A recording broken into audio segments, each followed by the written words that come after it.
Good morning, students. In today's political science class, we are discussing the third chapter, elections and representation, and we are trying to learn about the election system that is prevalent in India. Now, our constitution obviously lays down all the guidelines, and it tells us who has the right to vote.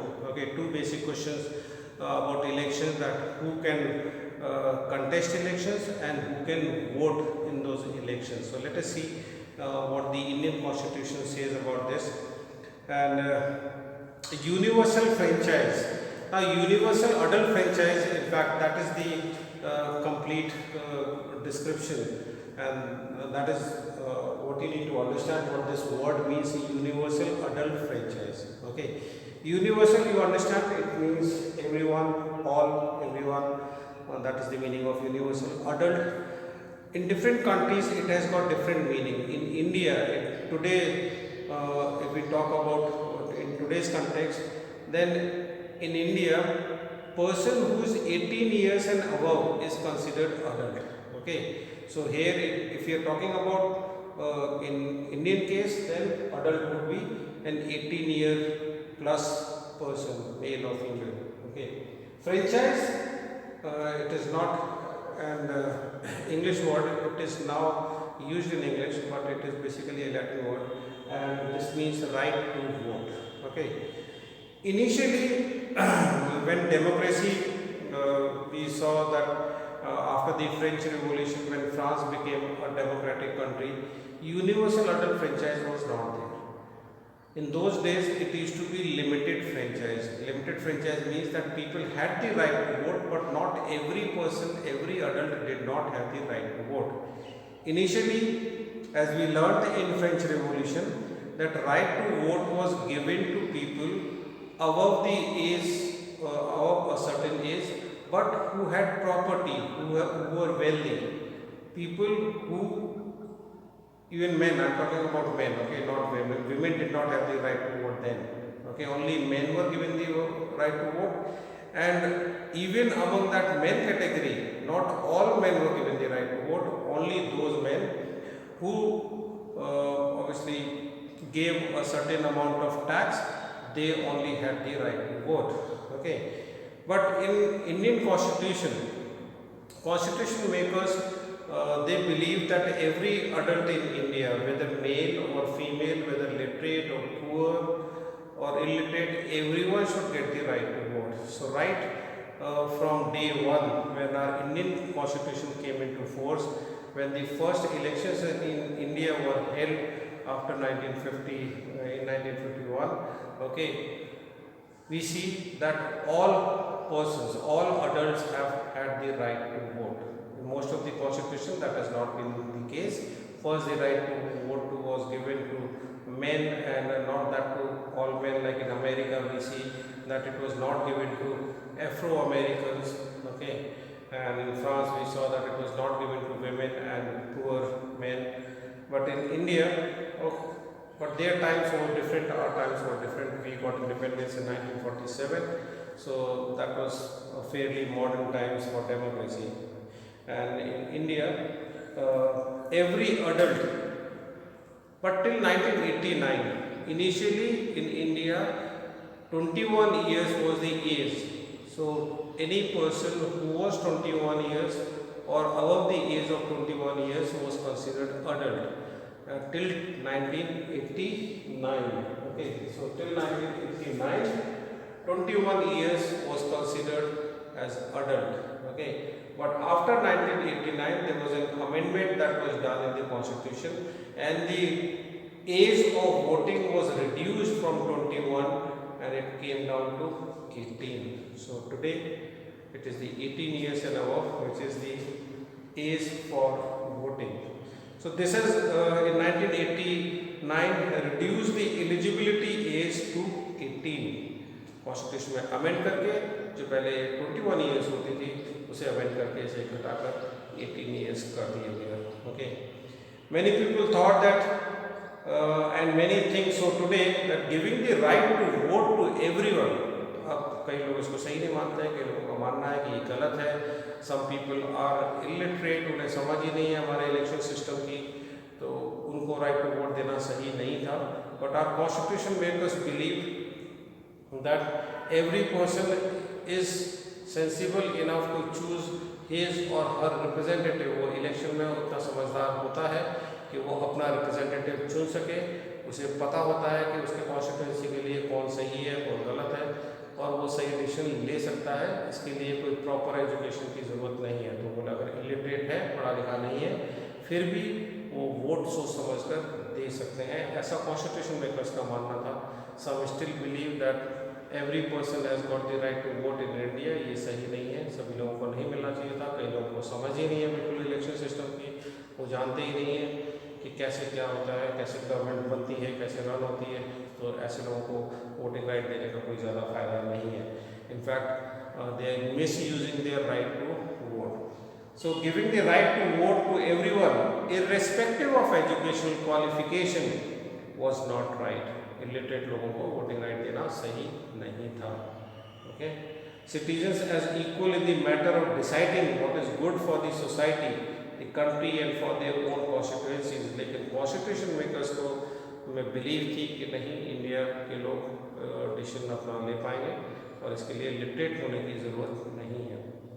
All citizens have the right to stand for election. जैसे कि हमें right to vote के लिए सभी citizens को ये अधिकार है, वैसे ही right to contest election, election में कंटेस्ट करने के लिए, इलेक्शन लड़ने के लिए, इलेक्शन में कंटेस्ट करने के लिए सभी लोगों को फ्रीडम है and they can contest election. दोनों में थोड़ा एज का क्राइटेरिया है। राइट टू वोट के लिए 18 ईयर्स के ऊपर होना ज़रूरी है, 18 ईयर्स या 18 ईयर्स के above. And right to contest करने के लिए अगर हम लोकसभा एंड विधानसभा की बात करें तो वहाँ पर minimum age is 25 years. Okay, so as per the constitution of India it has laid down that in order to stand for Lok Sabha or Assembly election, a candidate must be at least 25 years old. उतनी as उसकी होनी चाहिए, तभी वो elections contest कर सकते हैं। तो वोटिंग राइट अलग है, राइट टू कंटेस्ट की जो एज है वो अलग है। वोटिंग राइट है 18 ईयर्स के लोगों को वोटिंग राइट दिया गया है, लेकिन कंटेस्ट करने के लिए इलेक्शन में अगर आप खड़ा होना चाहते हैं तो फिर आपको 25 ईयर्स प्लस होना होगा। Okay, now there is a legal provision, लेकिन कुछ लोगों को रिस्ट्रिक्ट किया गया है। इसमें कोई वेल्थ का कोई इशू नहीं है, एजुकेशन का कोई इशू नहीं है। हर कोई इलेक्शन कंटेस्ट कर सकता है, चाहे वो एजुकेटेड हो या ना हो, चाहे उसके पास कोई प्रॉपर्टी वेल्थ हो या ना हो, वो फिर भी कंटेस्ट कर सकते हैं इलेक्शन। लेकिन एक इसमें बैरियर तो नहीं कहेंगे उसे, वो एक तरीके से सही किया गया है कि कुछ लोगों को इलेक्शन कंटेस्ट करने पर रोक लगा दी गई है, अब पहले नहीं थी। और ये किन लोगों पर रोक लगी है? There is a legal provision that a person who has undergone imprisonment, ये बहुत इंपॉर्टेंट है, इसे समझना ज़रूरी है कि किसी को अगर सज़ा हो चुकी है किसी भी क्राइम में, अगर 2 साल या 2 साल से ज़्यादा की अगर किसी को सज़ा हो चुकी है तो फिर वो इलेक्शन, कोई भी इलेक्शन कंटेस्ट नहीं कर सकता। ओके, तो एक ही इसमें रिस्ट्रिक्शन है दैट दोज पीपल, एक तो इम्प्रिजनमेंट की बात हो रही है यहाँ पर।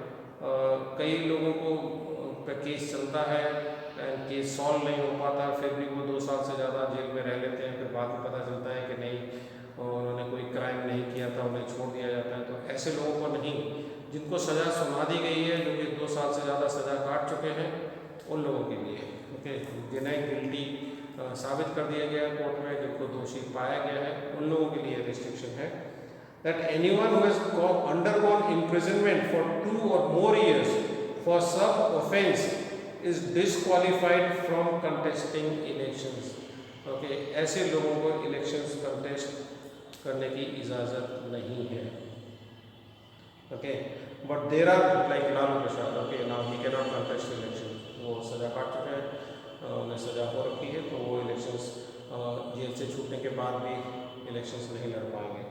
But there are no restrictions of income का कोई रिस्ट्रिक्शन नहीं है, एजुकेशन का कोई रिस्ट्रिक्शन नहीं है, जेंडर का कोई रिस्ट्रिक्शन नहीं है। Okay, class or gender on the right to contest elections. In this sense our system of election is open to all citizens. Okay, तो यहाँ पर जो इम्पोर्टेंट चीज़ें जो हमने अभी डिस्कस की इसमें universal franchise and right to contest में, तो इंडिया में यूनिवर्सल फ्रेंचाइज है और इसका मतलब है कि हर every person above the who is 18 and above has the right to vote, चाहे उसकी कितनी भी वेल्थ हो, चाहे वो लिटरेट हो चाहे इलिटरेट हो, everyone has got the right to vote, male female everyone। okay, इस एज में till 1989 it was 21 years and after 1989 इस एज को रिड्यूस करके कर दिया गया है 18 years। तो अभी जो प्रेजेंट एज है वो 18 years एंड अबव है। इलेक्शन कंटेस्ट करने के लिए जो एज है लोकसभा एंड विधानसभा के इलेक्शन के लिए वो 25 years है। हर किसी के लिए नहीं है, राज्यसभा के लिए एज ज़्यादा है, प्रेसिडेंट उसके लिए ये एज ज़्यादा है, वाइस प्रेसिडेंट के लिए। ओके, बट ये लोकसभा एंड विधानसभा के इलेक्शन के लिए this age is 25 years। But there is only one restriction कि any person who has been imprisoned for 2 or more years, 2 साल या 2 साल से ज़्यादा किसी को अगर सज़ा हो चुकी है किसी भी ऑफेंस में, किसी भी गुनाह में, उसको किसी भी ऑफेंस में उसे सज़ा हो चुकी है, then he or she cannot contest elections। okay, so this was about कि कौन वोट डाल सकते हैं और कौन इलेक्शन में कंटेस्ट कर सकते हैं। okay, now moving on to the next topic, that who will conduct elections। Okay, in many countries ये बहुत स्पेसिफिकली नहीं लेट डाउन है उनके कॉन्स्टिट्यूशंस में कि कौन इलेक्शंस करवाएगा, who will be responsible, but Indian constitution is very clear on this and Indian constitution gives this power to an independent organisation. एक इंडिपेंडेंट बॉडी को ये पावर है और वो इंडिपेंडेंट बॉडी है इलेक्शन कमीशन ऑफ इंडिया।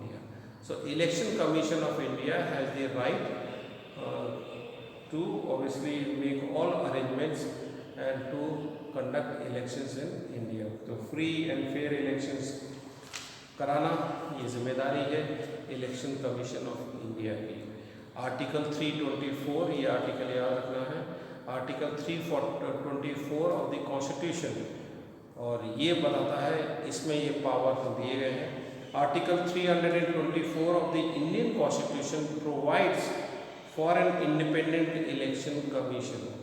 और इस article में लिखा हुआ है कि इंडिया में एक इंडिपेंडेंट इलेक्शन कमीशन होगा और उसका काम होगा for the superintendence, direction and और सुपरवाइजरी, मतलब सुपरवाइज करना, direction and control of the electoral roll and the conduct of elections in India.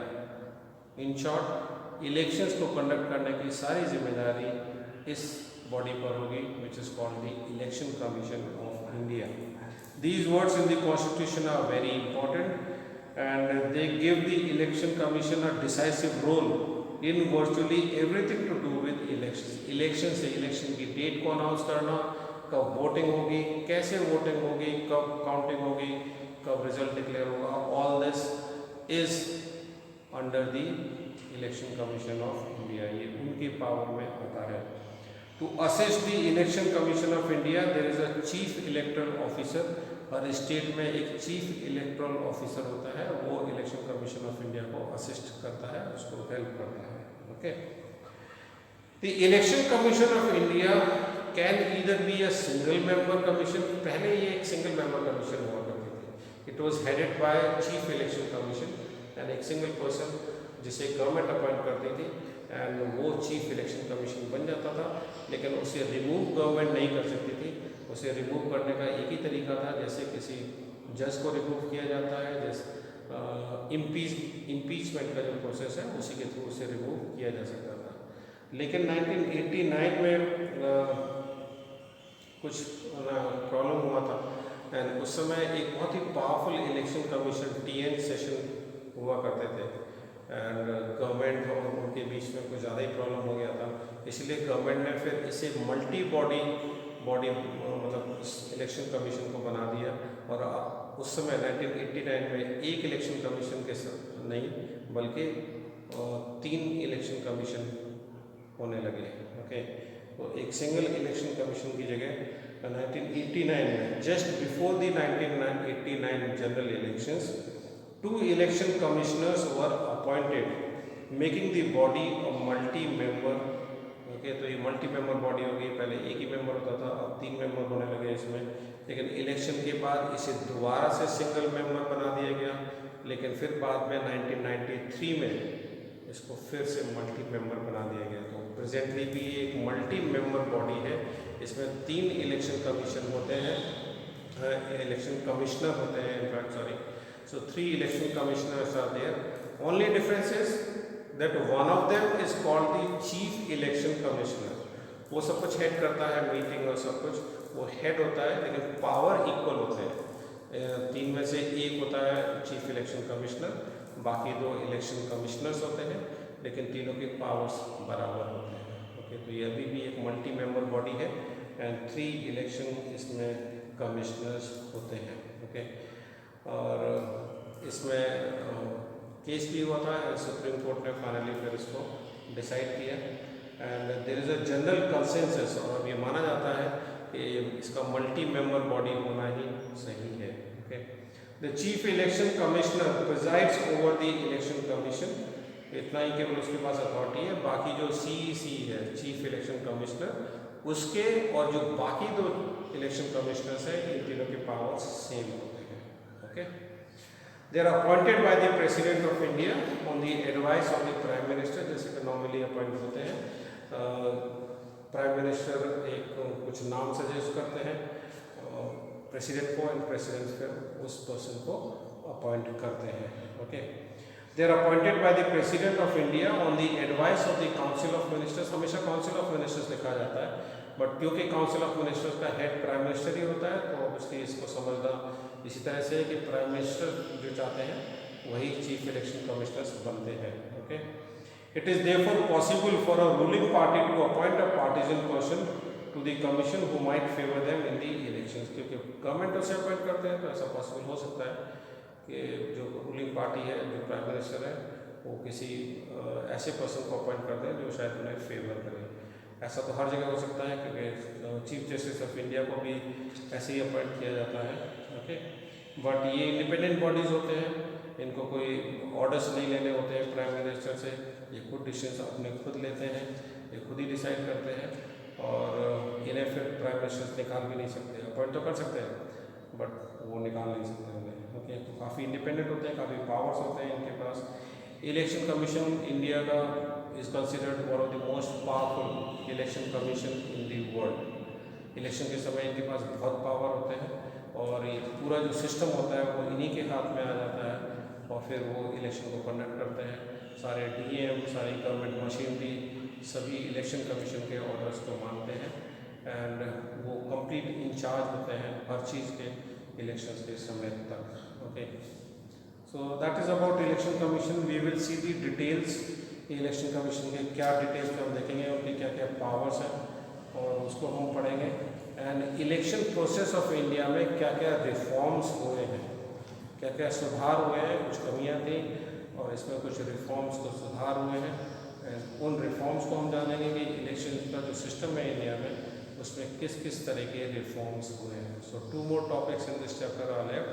One is the powers of election commission, क्या क्या उसके पावर्स है उसको हम डिटेल में जानेंगे। And then the last topic is about the reforms that have been carried out in the election system of India. Okay, so that is all in this class. In the next class we will be discussing about the powers of the election commission and of course the reforms. Okay, so and then obviously the next chapter is about executive. That's all in this class. Thank you.